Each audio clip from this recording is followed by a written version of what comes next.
Welcome to our channel. Today we how to update Wix content workflows with media library organization. Easy tutorial step by step clearly. To update Wix content workflows with media library organization, begin by logging into your Wix account.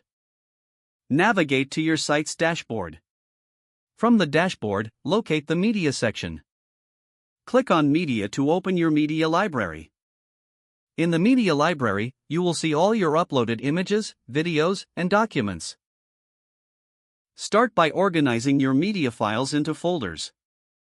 To create a new folder, click on the New Folder button. Name your folder descriptively to reflect its contents. Drag and drop your media files into the appropriate folders. Use the search bar to quickly find specific files if needed. Next, return to your site editor by clicking Edit Site.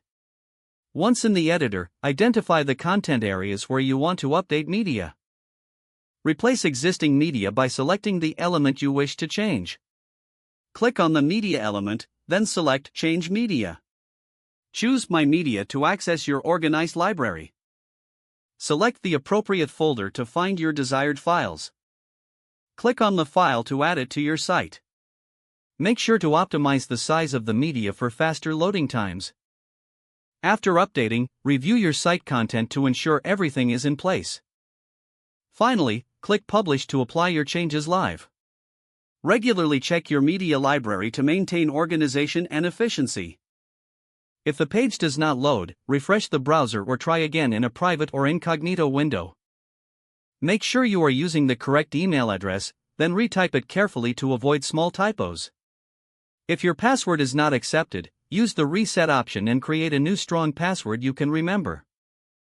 Check your spam folder for verification or security emails, then complete any requested confirmation steps. Enable two-factor authentication if available to improve account security and reduce unauthorized access risk.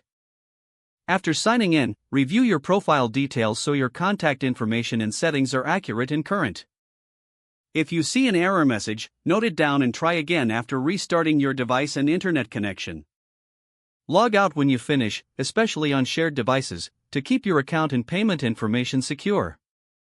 If the page does not load, refresh the browser or try again in a private or incognito window. Don't forget to like this video and subscribe to our channel for more step-by-step tech guides.